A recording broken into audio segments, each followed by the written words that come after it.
Hi, I'm Hudson Nakamura. I am the retina specialist, and we're going to continue with our series on Retinawesome Mentor. This is the second episode, a very interesting case every week. And I'm going to display this next case from this week, week 4, 2026. I'm sure you're going to love it. Let me just share it with you. And as we have here, this is on 3D, and I hope you like 3D as much as I like. If you have those fancy 3D glasses, just put them on. And so let's start our case. This is inverted.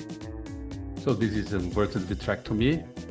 And we have this interesting case from cause to clarity, salvaging a traumatic macula off retinal detachments with a giant retinal tear.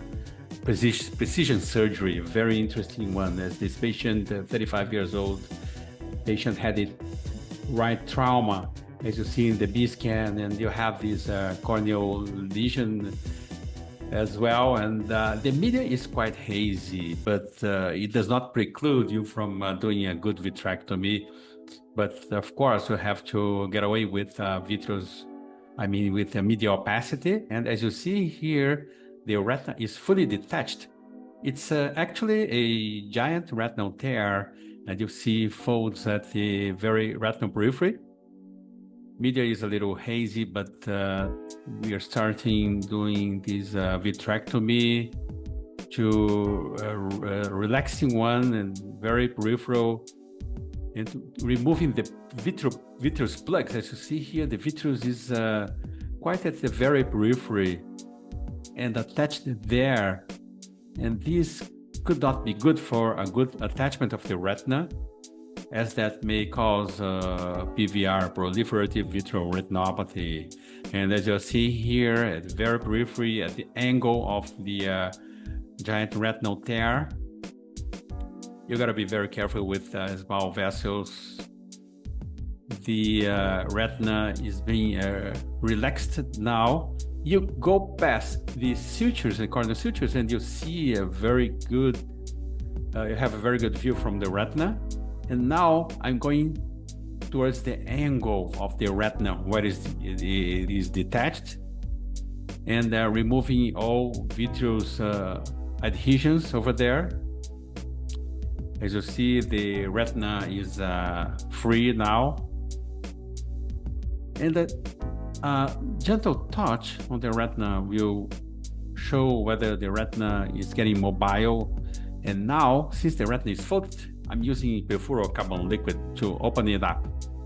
As you see here, sometimes the perfluorocarbon liquid comes with many small bubbles, and you gotta be injecting inside the bubbles so that you have a single one, a large one, and that could open up the retina. As you see here, the retina is fully attached, even though there is some media haziness, but it's okay. It's not a problem at all. Now you have a very focused retina, and you see the meniscus from the perfluorocarbon liquid, and you go very peripheral to do laser 360 degrees, as you see at the very edge of the retinotomy. You even have to go towards the curve. And if you think the perfluorocarbon liquid is not enough, now I'm injecting a little more of perfluorocarbon liquid so that you could go further, go up to the retinal periphery, and you keep adding perfluorocarbon liquid slowly. As you see here, 2 or 3 rows are necessary to keep the retina attached. You see a very peripheral row of laser, and the retina is sitting where it has to be, and sometimes you get these small bubbles at the anterior chamber when you're doing, like now, the direct exchange of perfluorocarbon for silicone oil. And as you see, going past these corneal suture there, and you see the retina. Now very focused with the macular lens, of course. Now I want to be very close.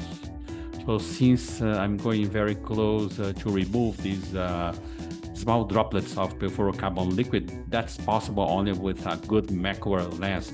Otherwise, you're gonna miss some of the perfluorocarbon liquids, and that is not good for, you know, the retina health. You see very tiny little ones there.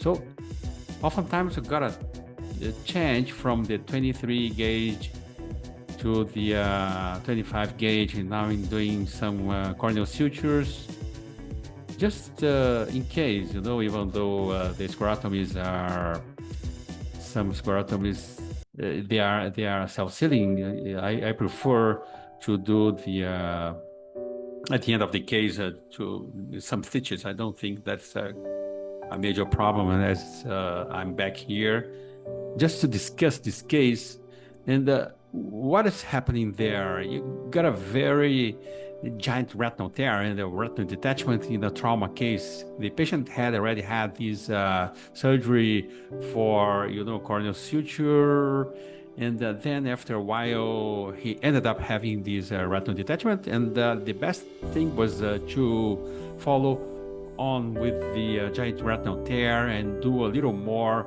of the peripheral retinotomy that was started with naturally with the giant retinal tear, and then you could have the retina very mobile, and after getting the retina mobile, you use the perfluorocarbon liquid, the endolaser at the very periphery, and the case is over with a direct exchange. Of course, you can go through air if you will, but I prefer not to because I don't want retina slippage. So I prefer to do a direct exchange, and that was the case, a pretty good one. And now the patient has a very good outcome because the macula is very healthy.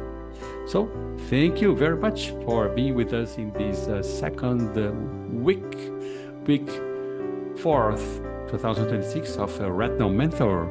See you next time.